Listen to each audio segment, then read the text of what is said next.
दोस्तों, चंडीगढ़ के मेयर चुनाव में बहुत बड़ा अपडेट आया है। एक ऐसा अपडेट जो एक आशा की किरण पैदा करता है। मदर ऑफ डेमोक्रेसी में जिस तरह से मर्डर ऑफ डेमोक्रेसी हो रहा है उस पर। दोस्तों, चंडीगढ़ के मेयर चुनाव का मामला सुप्रीम कोर्ट तक पहुंच गया था। मैंने आपको इस वीडियो के जरिए बताया था कि उस वक्त जब मेयर चुनाव हुआ था, उसके रिटर्निंग ऑफिसर अनिल मसीह, जिनको इस वायरल वीडियो के जरिए कथित तौर पर वोट्स के साथ, विपक्ष के वोट्स के साथ, विपक्ष के पार्षदों के वोट्स के साथ छेड़छाड़ करते हुए कैमरे में कैद किया गया था। इस मामले को लेकर सुप्रीम कोर्ट बहुत सख्त था। सुप्रीम कोर्ट ने इन्हें सख्त हिदायत भी दी थी।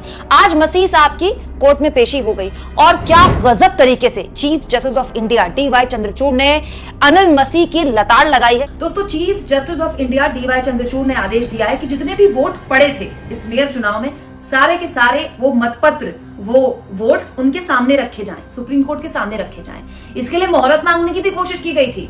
मोहलत ये मांगी गई थी कि परसों रख दें क्या, जो दूसरा पक्ष था उसकी तरफ से, तो नहीं, CJI ने कहा नहीं, कल ही रखिए, चाहे आप लंच के बाद रख लीजिए, दोपहर के बाद रख दीजिए, लेकिन हम देखना चाहते हैं कि इन वोटों के साथ किया क्या है। आप वो जितने भी वोट जो कैंसिल किए गए थे अनिल मसीह द्वारा, वो भी, और जो कैंसिल नहीं किए गए थे, जिनकी गिनती करके मेयर बना दिया गया BJP का, वो भी अब सारे के सारे सुप्रीम कोर्ट के समक्ष रखे जाएंगे और सुप्रीम कोर्ट उनको देखेगा कि इनके साथ अनिल मसीह ने किया क्या है। अब सवाल ये कि उनको देखने के बाद क्या गिनती करके सुप्रीम कोर्ट कल चुनावी नतीजे घोषित कर देगा? अगर ऐसा हो जाता है तो बड़ा सवाल यह है दोस्तों कि जो आम आदमी पार्टी के नए नए पार्षद BJP में शामिल हुए हैं, जो एक दिन पहले ही इस सुनवाई के, सुप्रीम कोर्ट की आज की सुनवाई से पहले कल ही BJP में ऐसे हाथ हिला के विक्ट्री का साइन दिखाकर शामिल हुए, उनका क्या होगा?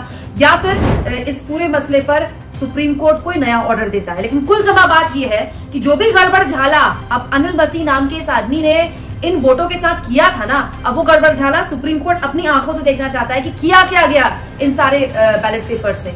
और बड़ा सवाल यहाँ पर यह है दोस्तों कि अनिल मसीह को एक बड़ा विलन के तौर पर रखा जा रहा है। बिल्कुल, ये आदमी तो बड़ा विलन है ही, जिसने सुप्रीम कोर्ट के समक्ष आज माना है कि इसने छेड़छाड़ की है। सुप्रीम कोर्ट में मान लिया इस आदमी ने, क्योंकि CJI ने अच्छी खासी फटकार लगाई, इससे पूछा भी। लेकिन बड़ा सवाल यह है कि बात यहाँ पर अनिल मसीह की नहीं है, उनकी क्यों नहीं होनी चाहिए जिसके इशारे पर अनिल मसीह ने यह सब कुछ किया है। बड़ा सवाल यह दोस्तों कि मेयर चुनाव में जब इस देश में इतने बड़े लेवल पर धांधली हो सकती है, जो सुप्रीम कोर्ट तक मामला चले जाए और सुप्रीम कोर्ट को वो मतपत्र देखने पड़ जाए, तो फिर बड़े चुनाव के बारे में आप क्या उम्मीद लगा सकते हैं? यही नहीं दोस्तों, इस मामले में हॉर्स ट्रेडिंग को लेकर भी DY चंद्रचूड़ ने चिंता जाहिर की है और बहुत ही गंभीर मसला है ये। अब ये देखना होगा कि इस पूरे के पूरे चुनाव में नया टर्निंग पॉइंट क्या आता है। क्या चुनाव दोबारा से होगा और वो चुनाव सुप्रीम कोर्ट की तरफ से उसके नतीजे ऐलान किए जाएंगे, या फिर एक नया रिटर्निंग ऑफिसर और एक नए, जो पूरी की पूरी रूपरेखा पार्षदों की बदल गई है, उसके अकॉर्डिंग नया चुनाव होगा? इस पर जो भी अपडेट होगा आपको लगातार मैं बताती रहूंगी। आप इस मुद्दे पर क्या सोचते हैं दोस्तों? जिस तरह से इस एक मेयर चुनाव में BJP पूरी तरह से एक्सपोज हुई है,